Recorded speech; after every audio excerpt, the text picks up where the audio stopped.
Bienvenidos a este programa Ecoradio que lo hacemos en alianza con la empresa Ecoopción de nuestros compañeros Felipe Hernández Ramírez y Pablo Hernández Ramírez. Felipe, que es experto en sostenibilidad, innovación y emprendimiento, y Pablo, abogado y experto en desarrollo sostenible. Felipe, muy buenos días. Cuéntanos de qué se trata Ecoradio. Bueno, muy buenos días, Juan Manuel. Buenos días a todos nuestros oyentes. El día de hoy iniciamos nuestro programa Ecoradio, que es un programa enfocado en sostenibilidad. La sostenibilidad se enfoca en cómo todos podemos hacer del mundo un mundo mejor, es cómo las personas pueden producir ayudando al planeta y a la sociedad y a la economía, generando empleo, también cómo podemos ser más exigentes y cómo podemos comprar productos o servicios que no afecten el medio ambiente ni a la sociedad, y cómo las personas podemos ser más exigentes y consumir productos o servicios que no afecten el medio ambiente ni a la sociedad, y cómo el Estado puede ayudar a que todo esto suceda. Ecoradio es un programa precisamente para conocer sobre negocios y proyectos sostenibles, conversar con líderes y expertos sobre actualidad e investigaciones y aprender en general sobre la sostenibilidad. Este programa, como tú lo has mencionado, Juan, lo hacemos en alianza entre El Dorado Radio y nuestra empresa Ecoopción, en la cual educamos, innovamos, asesoramos y ayudamos a tomar decisiones en materia de sostenibilidad a los empresarios y a los gobernantes. Entonces, hoy, en nuestro primer programa, tenemos a un invitado muy especial.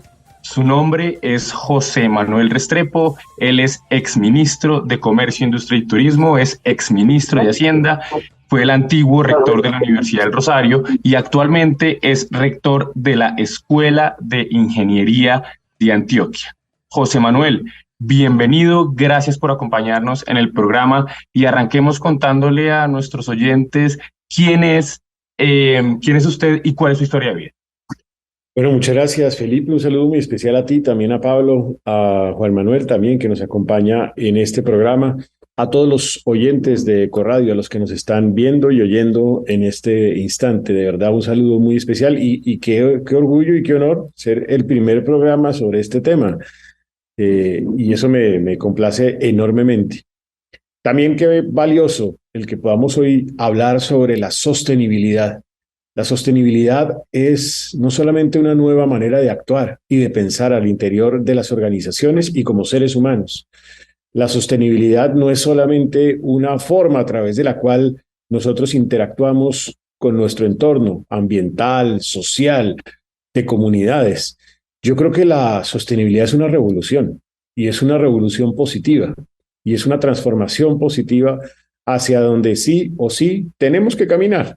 Porque el mundo, nuestra casa común, es demasiado importante y no se la podemos dejar a nadie más. Habiendo dicho eso y contestando a tu pregunta, ¿quién es José Manuel Restrepo? Pues yo creo que es una persona más de este país, complacido de ser colombiano.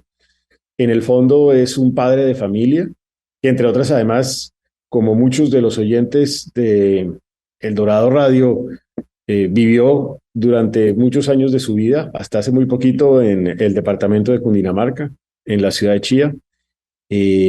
Una persona que es padre de familia de 3 jóvenes maravillosos, 2 hombres y una niña, casado, un servidor público y en general servidor, en el entendido de quien no vino al mundo para servir, no sirve para vivir. Una persona sencilla y educadora. Para mí la pasión es enseñar, es contribuir a formar seres humanos, a transformar seres humanos, a hacerles entender del valor de la felicidad y también del coraje de ser íntegros en su manera de actuar.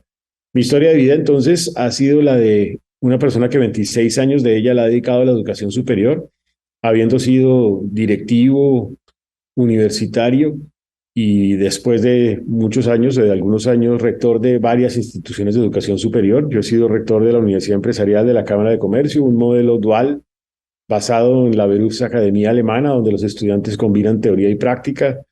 Posteriormente, vicerrector y después rector de la Universidad del Rosario, una institución con una tradición enorme, gigantesca, de las primeras, si no la primera universidad de este país, fundada en 1653.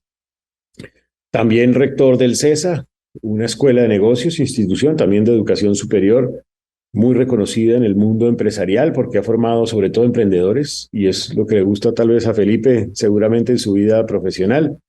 Y actualmente rector de la Universidad EIA, Escuela de Ingeniería Antioquia, una universidad muy reconocida en Antioquia, que ha formado los empresarios más importantes que tiene este departamento y que hoy en día está comprometida no solamente en el mundo de la ingeniería, sino también en el mundo de la salud, porque tiene un programa de medicina con el Hospital Pablo Tobón Uribe, que es el mejor hospital de Antioquia y el 10º de América Latina, y una escuela de ciencias económicas basada en bioeconomía, muy en línea con el tema de sostenibilidad que estamos viendo en el día de hoy. Entonces, una persona sencilla, pero comprometida con su país, con sus estudiantes, y que entiende, como lo dije al inicio, que tenemos una vocación todos de servicio a la sociedad y de responsabilidad con aquellas personas que no han tenido las oportunidades que nosotros hemos tenido en la vida. Muy bien. José Manuel, nos gustaría un poco ahondar eh, sobre sus sueños y metas profesionales. ¿Usted soñó en algún momento o estableció como propósito de vida llegar a ser ministro o rector de una universidad? Pues Pablo, uno no, yo creo que cuando uno termina la universidad, uno no se imagina que va a seguir trabajando en la universidad. Eso hay que decirlo de entrada. Eh, yo nunca me imaginé seguir en la universidad, pero por esas coincidencias de la vida, una persona a la que quise mucho y admiré mucho, que fue mi primer jefe, Mario Suárez Melo, una persona que fue presidente de la Cámara de Comercio de Bogotá, que fue rector también de la Universidad del Rosario, que por esas curiosidades de la vida, él fue mi jefe y después yo fui el jefe de él. Así es la vida. La vida es como un carrusel. Hoy estás aquí y mañana estás del otro lado. Él fue presidente de Bancoldex y yo era ministro de Comercio, Industria y Turismo. En el fondo, pues teníamos esa otra nueva relación. Eh, y él en algún momento me dijo, hombre, ¿por qué no me ayuda José Manuel a encargarse del, de la vicerrectoría financiera de la Universidad del Rosario casi que recién egresado? El irresponsable fue él y yo por aceptar. Y así fue. Yo acepté ese cargo, ese rol, y fui vicerrector encargado, sin haberme graduado, de la Universidad del Rosario, financiero y administrativo. Y allí duré encarretado 2 años, engomado 2 años. Y sabes que, Pablo, me enamoró el mundo universitario. Y eso lo combinaba con mi pasión, que fui descubriendo a lo largo del camino, que era dar clases. Dar clases había sido pasión desde que era estudiante. Yo fui monitor de doctrinas económicas, de cálculo, de introducción a la economía, de macroeconomía. Incluso en un momento determinado, estando en segundo semestre, quise ser monitor y me dijeron que no se podía, porque uno solo podía hacer desde quinto semestre. Entonces yo fui a mi casa y armé un documento que era un decreto rectoral que se titulaba Las premonitorías en la Universidad del Rosario. Y el decano lo acogió y crearon las premonitorías, entonces pude ser monitor desde el segundo semestre de cálculo. Nada difícil, ¿no? La verdad, pero bueno, fui monitor de cálculo y de ahí me engolosiné también con el mundo académico. Entonces, esos dos hechos hicieron que yo de ahí en adelante estuviera lo que he estado a lo largo de mi vida, 26 años, como educador y como directivo universitario. Me fui enamorando de la idea de hacer investigación sobre la gestión de educación superior. Por eso mi doctorado lo hice en gestión de educación superior en la Universidad de Bath, en el Reino Unido. Evidentemente sabía que tenía que salir al exterior a estudiar. Estudié maestría en economía en el London School of Economics, porque era mi pasión temática, llamémoslo así.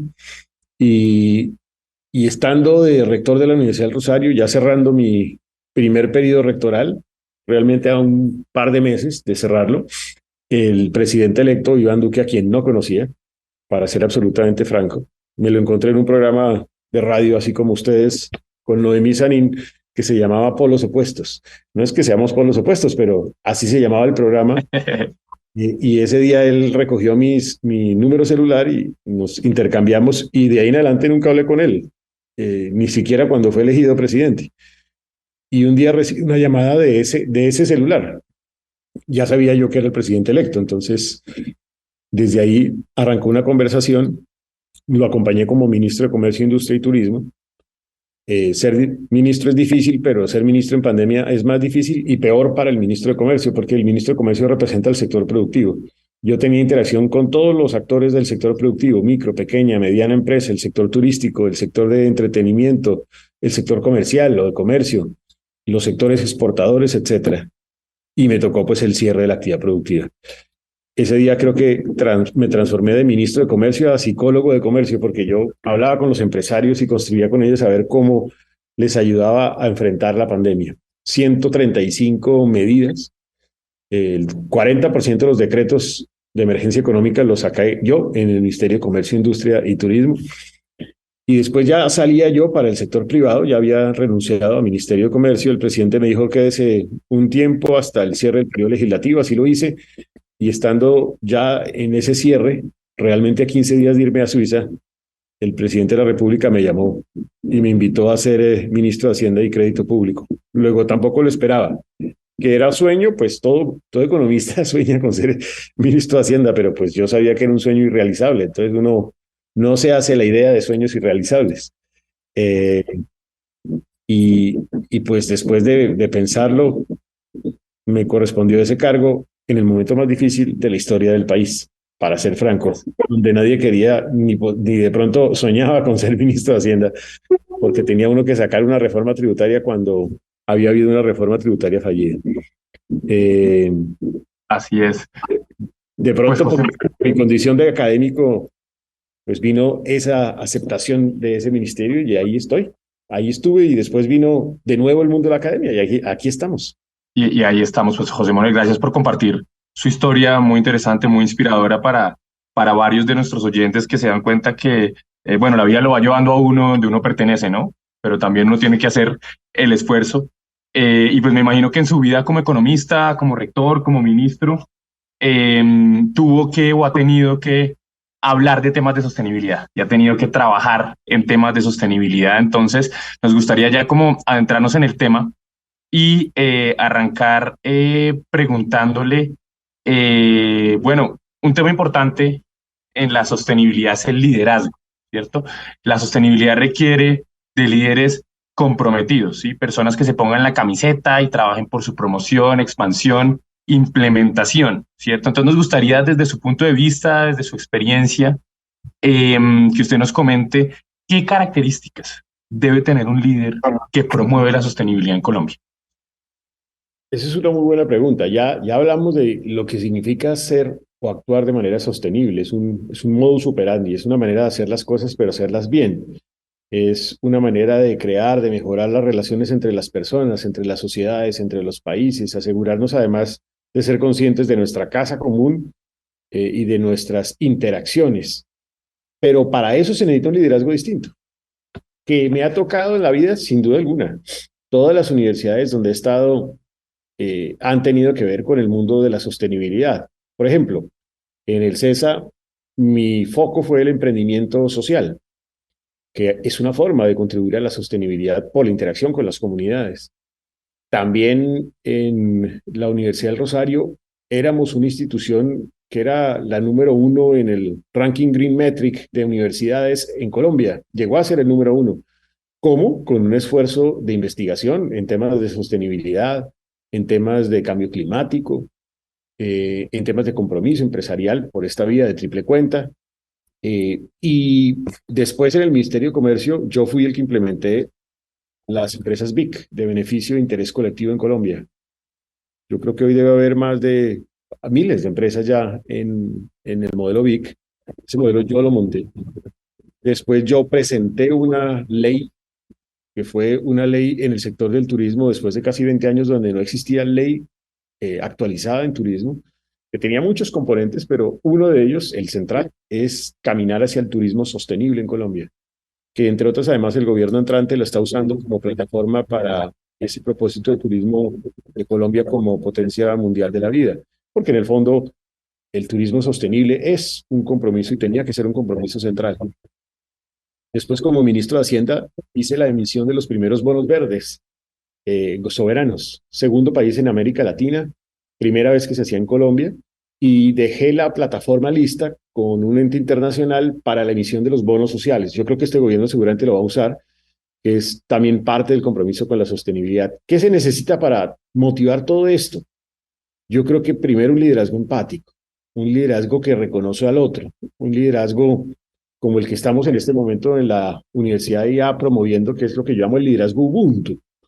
Es una palabra sudafricana que significa yo soy porque tú eres, porque en el fondo somos porque los demás logran su cometido de ser. Ese es el liderazgo empático. Ese fue el que tuve que aplicar para hacer una reforma tributaria cuando era un momento muy difícil. También se trata de ser sostenible. Se necesita mucho de coraje, coraje para defender esos principios de que tenemos que ser conscientes de nuestro entorno ambiental, de nuestro entorno comunitario, de los compromisos que tenemos socialmente, de que incluso nuestras organizaciones tienen que ir más allá de generar utilidades. En la IA, por ejemplo, como universidad, nuestro informe de gestión que lo acabamos de entregar a la sociedad es un informe de gestión hecho totalmente basado en el Global Report Initiative y en los ODS, absolutamente. Luego ahí hay un compromiso.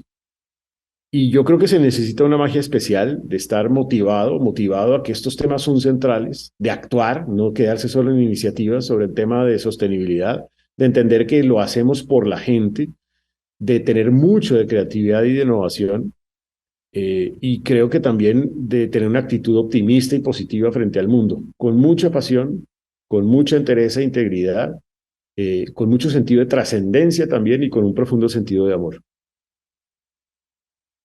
Muy interesante.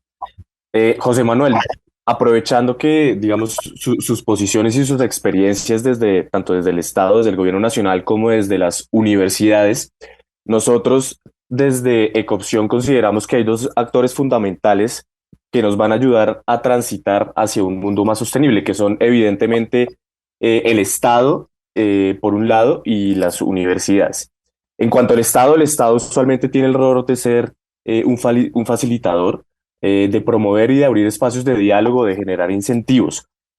Desde el punto de vista del gobierno nacional, ¿cómo se puede promover la sostenibilidad ambiental, social y económica de las empresas? Yo creo que lo primero es entender que este es un esfuerzo que tiene que ser mancomunado, sector privado, la academia y el sector público, incluso también los sectores sociales.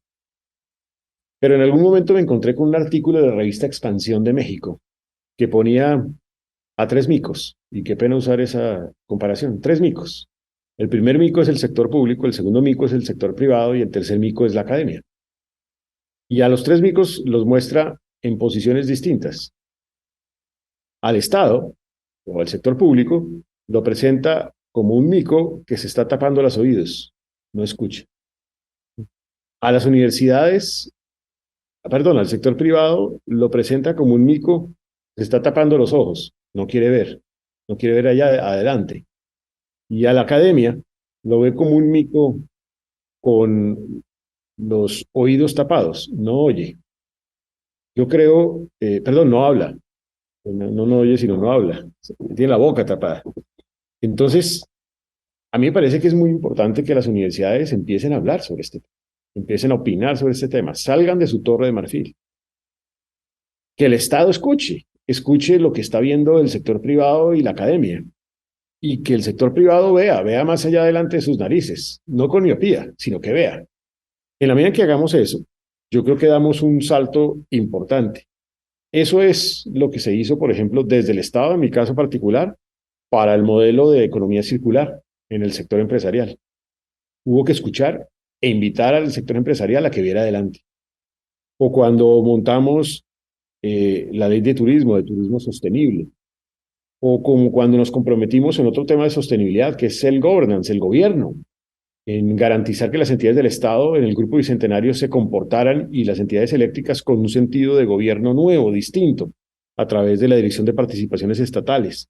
Yo creo que esos son de pronto los tres caminos que uno debería tener. José Manuel, y ahorita usted mencionaba el ejemplo de economía circular, que es un tema que personalmente a mí me apasiona y hemos tenido experiencia de trabajar apoyando empresarios y algunos gobernantes en la transición hacia este modelo. Este es un tema nuevo, ¿no? Y como todos los temas de sostenibilidad, los empresarios no creen, el Estado también tiene un poquito de dudas.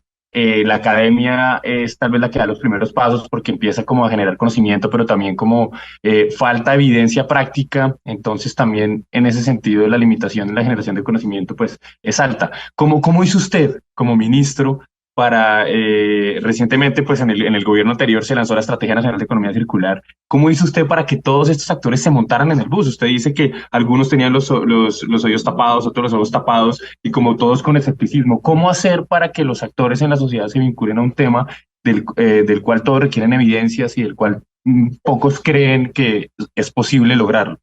Hay que inyectarle una dosis de incentivo, claro. Hay que articular actores. Ese propósito de economía circular lo articulamos con la ANDI, entre otras, con el sector empresarial. Y de la mano del Ministerio de Ambiente, mi tarea era convencer y conquistar empresarios.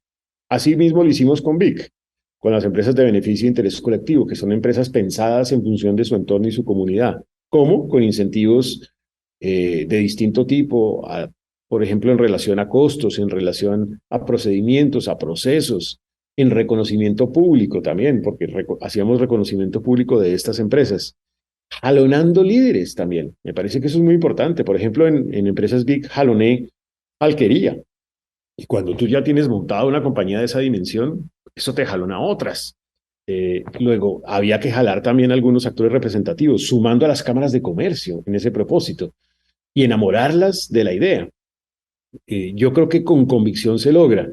Eh, y siento que lo otro es propiciando debates de importancia. Por ejemplo, ahorita en la Universidad de IA, yo estoy liderando los temas de transición energética y no solamente desde el punto de vista de intención institucional, sino investigativa.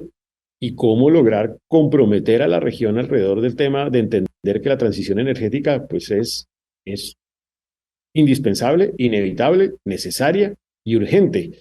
Entonces, es un poco una tarea de apostolado, si se quiere, es una tarea también de incentivos, si se quiere también, es una tarea de conquista, de pasión y de enamoramiento también, y es una tarea en donde uno va entendiendo que el que va entrando se va enamorando a tal nivel que jalona a otros más. Ecodorado, un espacio para conocer sobre negocios y proyectos sostenibles. Estamos en Ecodorado.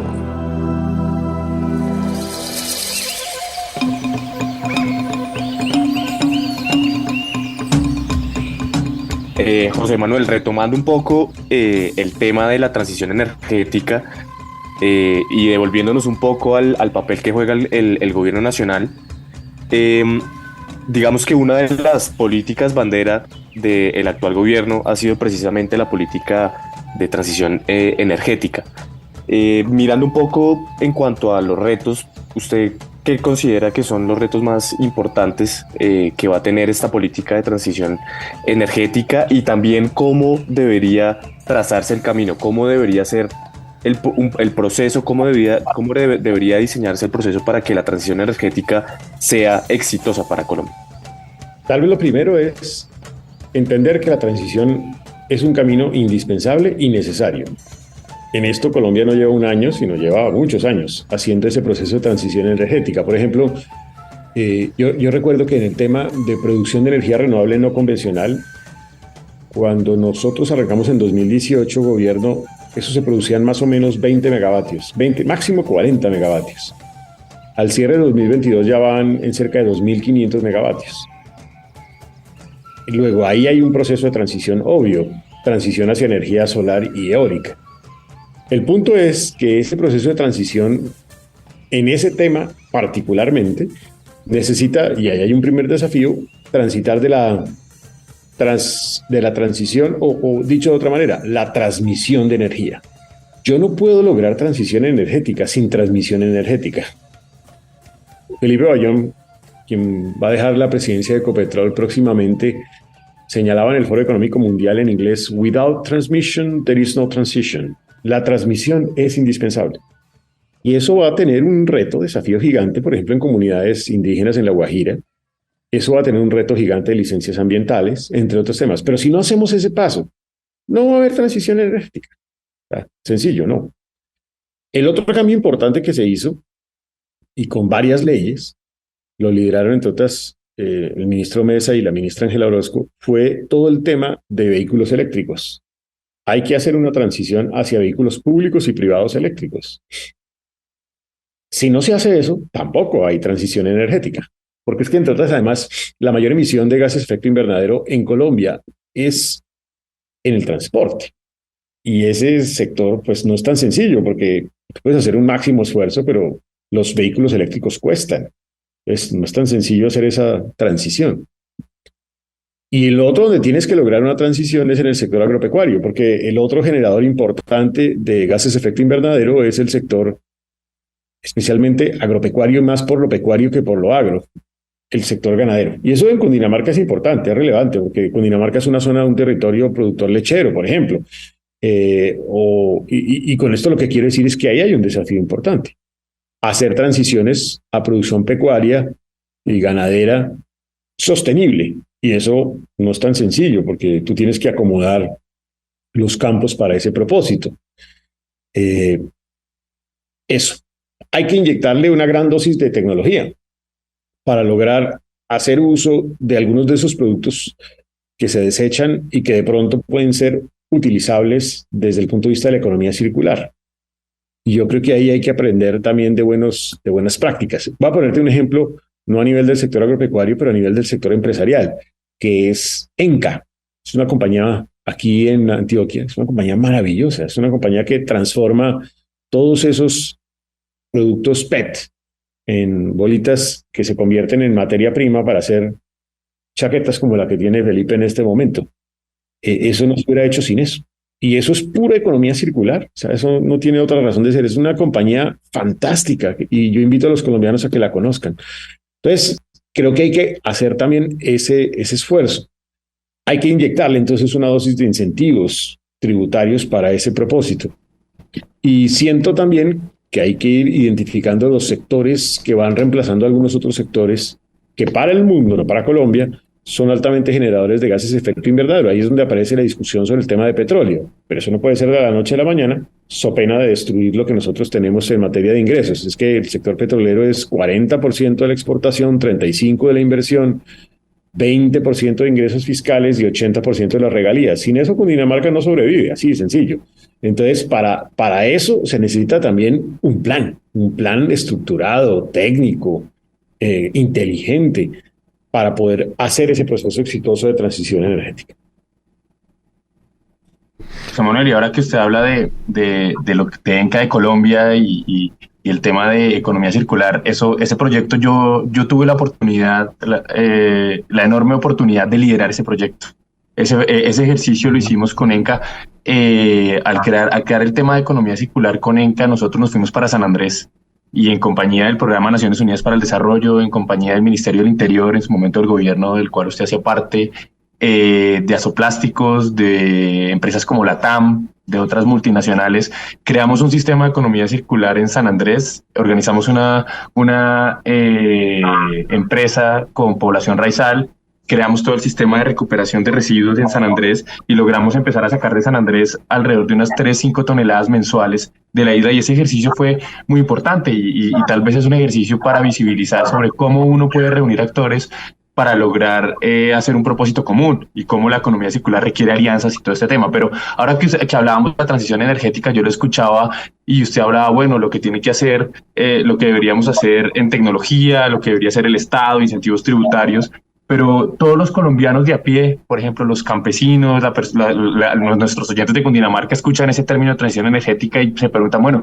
¿y yo qué rol como ciudadano, como persona, cumplo en este ejercicio de transición energética? ¿Cierto? Entonces, ¿qué le podríamos decir a los oyentes en ese sentido? El ciudadano de a pie, el señor, ¿qué rol puede jugar? ¿Cómo puede ayudar a Colombia en ese ejercicio de transición energética? Esa es una buena pregunta, pero el campesino, la persona que está allá en el campo, ¿qué puede hacer? Hombre, yo creo que puede, lo primero es ser consciente, por ejemplo, de algunos temas relacionados con el medio ambiente. Ser consciente de la circularidad, por ejemplo, de los desechos o de las basuras, que se pueden reutilizar algunas de esas basuras, y entonces que vale la pena, así implica un esfuerzo adicional y que se vuelva un poco harto, si se quiere, distribuir las basuras dentro de las que son reciclables y las que no son reciclables. Eso es tonto, pero es importante. Si lo hacemos todos, algo hacemos de cambio, que seamos conscientes de cuidar nuestro campo, por ejemplo. La deforestación es fatal para este propósito. Y Colombia, en el Plan Nacional de Desarrollo, hoy en día se están deforestando como 170.000 hectáreas al año y la meta es 140. Pues esa meta ya de entrada es fatal. Es fatal porque significa que el compromiso es casi nulo con ese tema. Y no es culpa del plan, simplemente es culpa de que nosotros mismos no somos conscientes de esa realidad porque nadie controla todo el territorio colombiano. Los 1.2 millones de kilómetros cuadrados es imposible de controlar. Entonces, se necesita esa conciencia también desde el campo. Esto le cuesta, sí, a muchos productores del campo porque pues significa de pronto no hacer uso de parte del campo que está hoy dedicado a bosque para convertirlo en zona ganadera, por ejemplo. Eso, ahí es donde empezamos a tomar decisiones en contra de esa transición energética. Tener mucho cuidado con las quemas, por ejemplo. Es que la quema destruye el medio ambiente y eso es una práctica que se usa mucho también para el cultivo. Entonces hay que tener cuidado con eso. Ver de qué manera podemos, por ejemplo, hacer tránsito hacia la ganadería sostenible, si eso es posible, sobre todo para los productores lecheros, tantos que hay en el departamento de Cundinamarca. Fíjese usted, Cundinamarca es una zona de turismo de naturaleza. O sea, lo que usted encuentra en Tobía, por ejemplo, usted encuentra en Villeta, lo que usted encuentra en La Vega, lo que usted encuentra en territorios que son de turismo de naturaleza, ahí se abren lindísimas oportunidades alrededor de ese turismo sostenible y ver cómo podemos lograr que el bogotano o el visitante aproveche a Cundinamarca, a la Cundinamarca verde y se enamore de la Cundinamarca verde.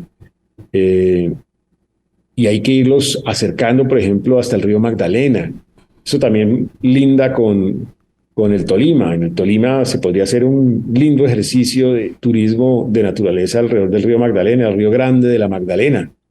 Ese que no solamente nos recorre, sino que además es como la vena que le da vida al país. Yo creo que hay algunos ejemplos de la manera como se pudiese hacer. Entre otras, además, pensando también en que todos sus productores agroindustriales también transiten a Servic, como hizo Alquería, que entre otras, además, está en el municipio de Cajicá, o sea, también está en el departamento de Cundinamarca. Doctor Restrepo, creo que nos leyó la mente, porque justamente ese era el tema del que teníamos que hablar también, el turismo sostenible. Cundinamarca se está destacando a nivel nacional e incluso mundial por su riqueza, por su biodiversidad, por sus atractivos, por sus pueblos bonitos, pero usted lo ha dicho, tiene que tener un carácter sostenible y eso parte también desde la oferta, como usted lo menciona, pero desde las personas que hacen uso del turismo, las personas, los viajeros, también tiene que haber un cambio de conciencia, tiene que haber una idea de esa sostenibilidad para no caer en lo que se llama la disneyización de estos entornos. ¿Cómo puede cambiar el chip, el viajero, para que definitivamente pueda tener una armonía ambiental con cada destino? Con esa conciencia, Juan Manuel, también, y conciencia interior de que es que nosotros vamos a un destino turístico a disfrutarlo, sí, pero no a destruirlo, y no a abusar de él, y no a llenarlo de basuras, y no a transformarlo en otra cosa. Esto no es Cundinamarca, pero sí cerca de Cundinamarca, el municipio de Melgar. Hombre, el municipio de Melgar, esto es una locura. O sea, entre usted a Melgar en un fin de semana. Yo creo que ahí hay un medio abuso. Y ellos han hecho un esfuerzo gigantesco como municipio para solucionar ese problema, porque me consta. Hicieron un esfuerzo gigantesco, pero las basuras, el abuso del turista es fatal, una locura. Entonces, haciendo conciencia de eso, haciendo conciencia de que es que, entre otras, además, si lo que hoy disfrutamos no lo cuidamos, mañana tampoco lo vamos a poder disfrutar. No lo vamos a disfrutar. Y creo que hay cómo hacerlo, respetando, por ejemplo, una zona muy linda de Cundinamarca, allá en Guatavita, por ejemplo, donde queda la laguna de Guatavita o el embalse o los embalses de Tominé, por ejemplo. Son lugares mágicos, pero hay que cuidarlos. Entonces, cuando uno va a Guatavita tiene que respetar las normas. Entonces, que no entran más de tantos. Bueno, no entran más de tantos. Que no se puede entrar comida, pues no se entra comida. que eso no es para hacer picnic. Entonces, haciendo, digamos, respetando esos destinos, yo creo que uno puede hacer algo distinto. Lo mismo, repito, hacia el municipio de Tobia, eh, y lo mismo hacia el municipio de Girardot. Hombre, cerca de Girardot también hay unos lugares extraordinarios y fascinantes, pero también hay que respetar en el abuso que está teniendo, digamos, algunos de estos destinos en la cantidad de personas destruyendo, dejando basura, miles de cosas que yo creo que hay que respetar y cuidar. De acuerdo, ahí José Manuel, si le entendemos un poco el mensaje, también es la responsabilidad que hay del lado del consumidor, ¿no? Sí, También claro. para que se preserve la naturaleza y podamos lograr esa sostenibilidad que estamos buscando. Ahora ya como tal vez uno de los últimos temas que queremos conversar con usted, José Manuel, es un poco orientado a recomendaciones, ¿cierto? Entonces, nos gustaría que desde su experiencia, desde su punto de vista, como persona que ha liderado la política pública del país en estos temas, el conocimiento en el país en estos temas, nos gustaría que por favor le diera algunas recomendaciones a nuestros oyentes, a aquellos oyentes Se mutió. El sonido, sí, chino. Repitamos la pregunta, Felipe. Sí, que le dieron una recomendación a los oyentes. ¿Ahí me escuchan? Sí, Sí.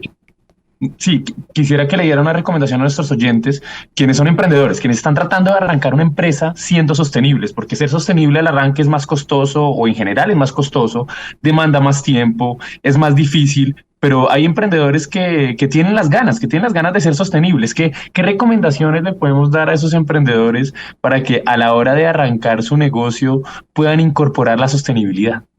lo primero es que piensen que la sostenibilidad no es un tema más de la dinámica empresarial. Es un tema central de la dinámica empresarial. Es decir, que el diseño casi que desde el producto, los procesos productivos, tienen que pensarse con visión de sostenibilidad. ¿Sabe por qué? No solamente por el compromiso con el medio ambiente, sino también porque el mercado se lo va a exigir. En el Pacto Verde, en la relación con la Unión Europea, va a exigirlo en un proceso de exportación. Y si quieres aprovechar el mercado internacional, cada vez te lo van a exigir más. Y cuando quieras ir a la Unión Europea, te lo van a exigir en el Pacto Verde. Segundo, ¿por qué no pensarse diseñados desde el inicio como una empresa de beneficio de interés colectivo BIC? Con beneficios en patentes, en registros, beneficios económicos también. Creo que ahí hay un instrumento que se puede aprovechar. ¿Por qué no pensarse siempre en función de los stakeholders, de todos los stakeholders? ¿Qué es lo que hago yo, por ejemplo, con mis empleados? Mire, yo, por ejemplo, en todas las instituciones donde he estado como cabeza, CESA, Rosario, Hacienda, Comercio y ahora ya, en todas las he certificado como empresas familiarmente responsables. Es decir, que sea consciente de que la institución tiene que lograr conciliación de vida personal, familiar y profesional.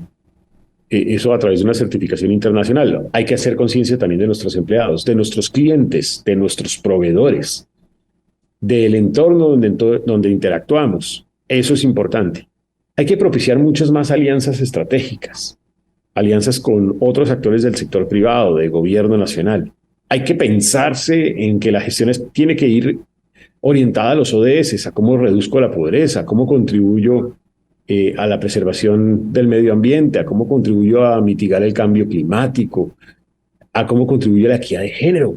Mire, eso es casi que habría que pensarse desde el principio en eso. Yo por eso en el CESA propicié el centro de investigación que hoy en día lideran Alexander Guzmán y María Andrea Trujillo sobre equidad de género. Y hoy en día ellos tienen una red de mujeres que han formado, que están participando en juntas directivas. Hay que meter mujeres en juntas directivas. Hay que articularse con el gobierno alrededor de estos propósitos. Todo eso para mí hace parte de esa visión de cómo los negocios se comprometen desde el inicio en sostenibilidad. Y es una sostenibilidad integral, porque usted nos está diciendo, va más allá del medio ambiente, va más allá de Sí. garantizar los recursos a futuro, sino también pensando en la gente, en lo Es que yo creo, sienten, su Juan, en bienestar. que la sostenibilidad no es solo un tema ambiental. Yo creo firmemente en el concepto de sostenibilidad comprensiva. No lo dije desde el principio, pero ese es mi concepto de sostenibilidad. Para mí la sostenibilidad es comprensivamente sostenibilidad ambiental, sostenibilidad social, sostenibilidad empresarial, sostenibilidad de género, sostenibilidad cultural, sostenibilidad de respeto a nuestra identidad. Mire que, por ejemplo, los destinos turísticos, usted va, por ejemplo, a Salento, en el eje cafetero. Usted va, por ejemplo, a Guatapé, aquí en el departamento de Antioquia, y hay tanta gente que eso ya no cabe. Hay que respetar también nuestras identidades culturales. Parte también del cuidado de los destinos turísticos es, pues, también definir topes. Eso yo lo permití en la ley de turismo, o sea, eso hay que controlarlo. Eso no se puede dejar así que crezca libremente porque es que no hay capacidad. Y el respeto a la identidad cultural, a nuestra historia, a nuestra arquitectura, eso también hace parte de sostenibilidad. Es que la sostenibilidad no es solamente cuidar el medio ambiente a nuestro alrededor, es mucho más que eso. Y usted nos dijo una frase muy, muy hermosa. O sea, yo soy gracias a que tú eres. Sí, Eso tiene una historia, Juan Manuel, eso tiene una historia y es que cuando yo llego a la IA, yo digo, yo quiero que mis estudiantes no solamente se formen como lo que son hoy en día, que son los mejores ingenieros y médicos de Antioquia por pruebas de estado, yo quiero que mis estudiantes sean ejemplo en su vida personal, porque es que la educación desafortunadamente se ha dedicado solamente al objetivo, al ranking, a la nota, a la calificación, a lo número, al número. Y la educación es mucho más que eso, es integridad, es felicidad, es motivación, es alegría, es liderazgo, es muchas más cosas. Entonces dije, bueno, ¿qué modelo de liderazgo que yo quiero? Yo dije, yo quiero un modelo de liderazgo empático, que reconozca a la otra persona, que entienda que en la medida en que nosotros hagamos o hacemos algo por los demás, hacemos algo por nosotros mismos, porque cada uno de nosotros somos los demás de los demás. Y en ese orden de ideas me encontré fascinantemente con este que se llama el liderazgo Ubuntu. Es un liderazgo que se construyó sobre esa palabra Ubuntu, que significa yo soy porque tú eres, y que tiene la historia de un antropólogo que estaba haciendo un estudio en Sudáfrica con unos niños, y los niños sudafricanos pues eran muy pobres.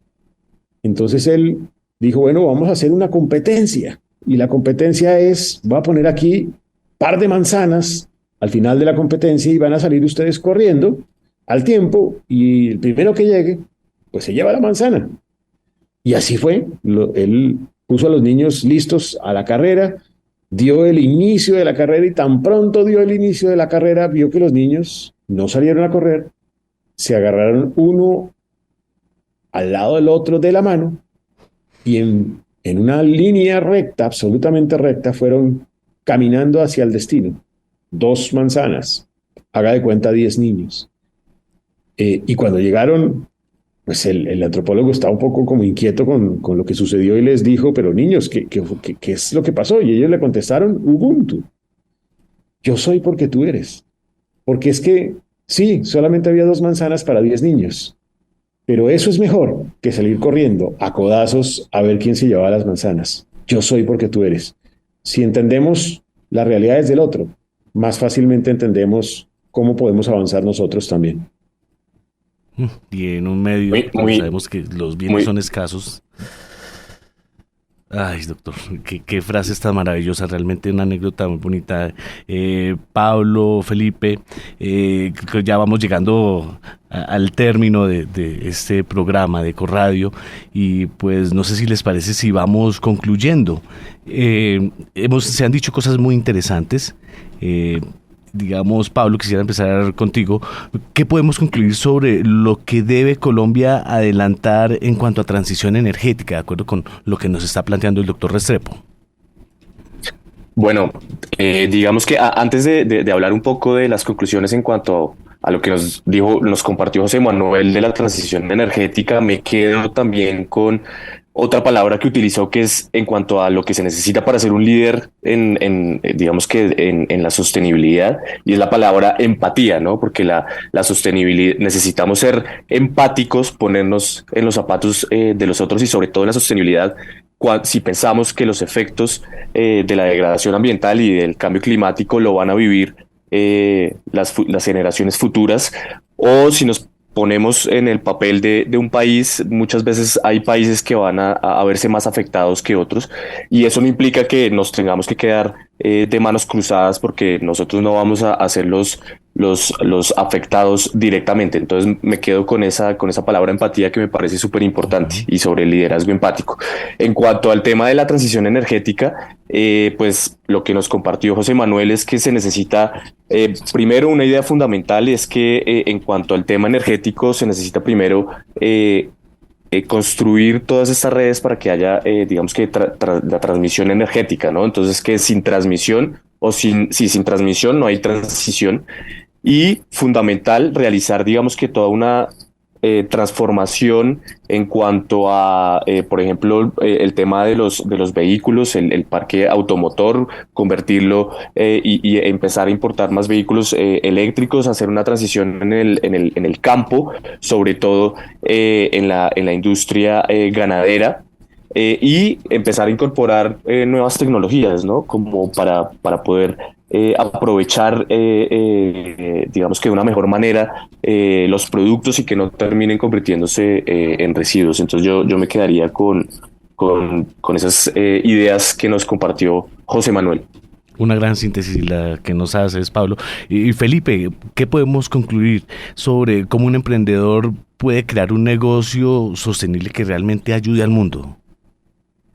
Claro, Juan. Pues a ver, hoy en la charla con José Manuel hemos todos aprendido, hemos hablado de múltiples temas, y tal vez este tema de las recomendaciones a los emprendedores es uno de los temas que más le interesa a nuestra audiencia, ¿cierto? Y de lo que nos menciona José Manuel, yo tengo una serie de elementos que a mi juicio son estratégicos, son críticos, son fundamentales. Lo primero es que José Manuel ha dicho que la sostenibilidad es un tema central, ¿cierto? Y todos los emprendedores deben, desde el inicio de la concepción de su negocio, desde el diseño del producto, pensar en cómo este producto va a ser el bien por el mundo, ¿cierto? Entonces, desde el momento que estamos diseñando nuestro producto, nuestro servicio, tenemos que pensar cómo afectamos menos el medio ambiente, cómo afectamos menos a la sociedad, cómo ayudamos a la economía, ¿cierto? Un segundo elemento es que ser sostenibles ya no va a ser una opción. En el futuro próximo, ser sostenibles es una obligación para los emprendedores. Y creo que ese es un mensaje muy contundente que él nos ha enviado.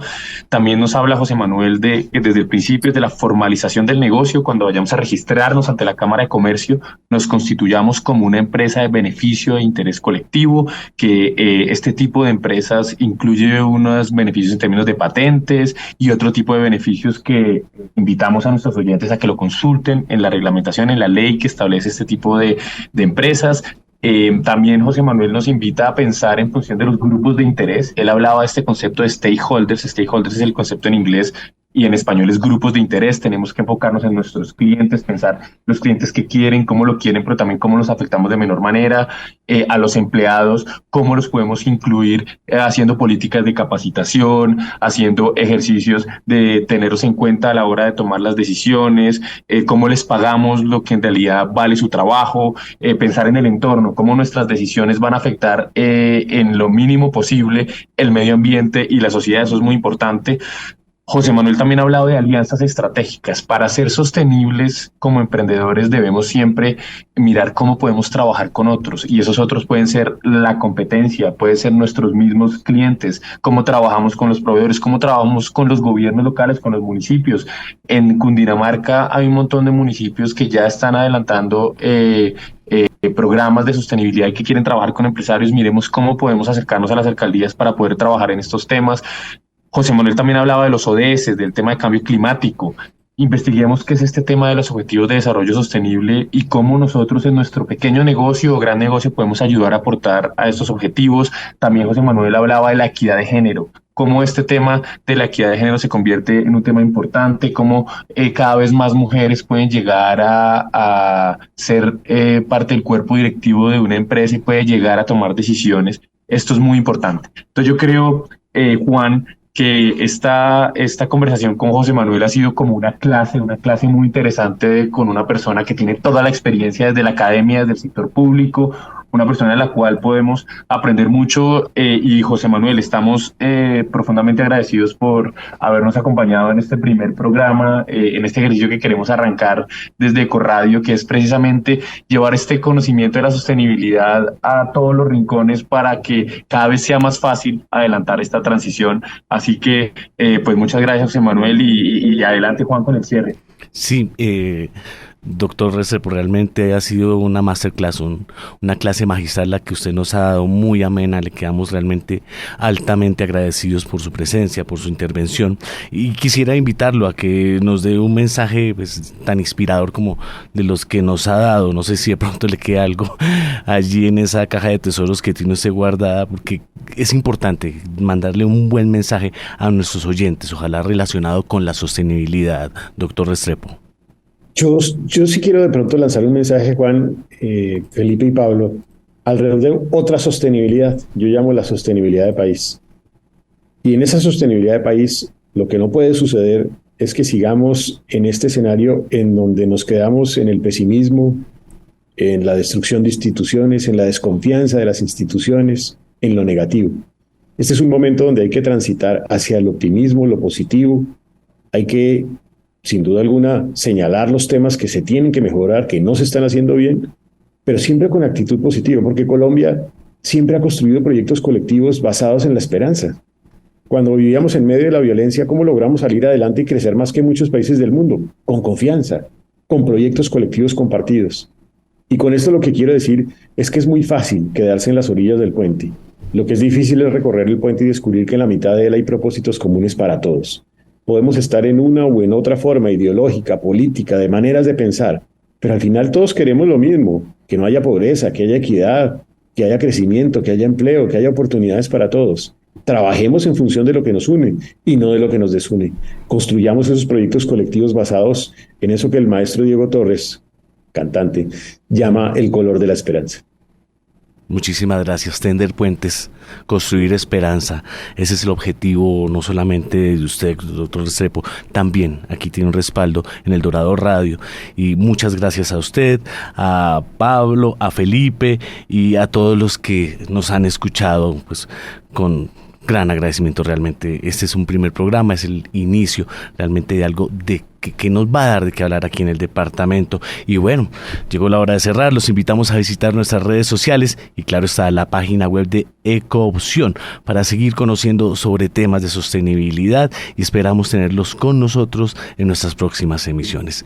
Los esperamos acá en El Dorado Radio. Muchísimas gracias. Sigan ustedes con más programación musical. A El Dorado Radio 99.5 FM llega la hora de crear una nueva leyenda que logre el equilibrio entre el dinero, el cuidado por el planeta y el bienestar de las personas. Ecodorado, el espacio para conocer sobre negocios y proyectos sostenibles, conversar con líderes expertos sobre actualidad e investigaciones y aprender sobre la sostenibilidad. Acompáñenos en este viaje por el corazón de Colombia con Felipe Hernández Ramírez y Pablo Hernández Ramírez y su empresa Ecoopción, todos los sábados de 9 a 10 de la mañana en El Dorado Radio, la emisora de Cundinamarca, región que progresa. Cundinamarca, región que progresa.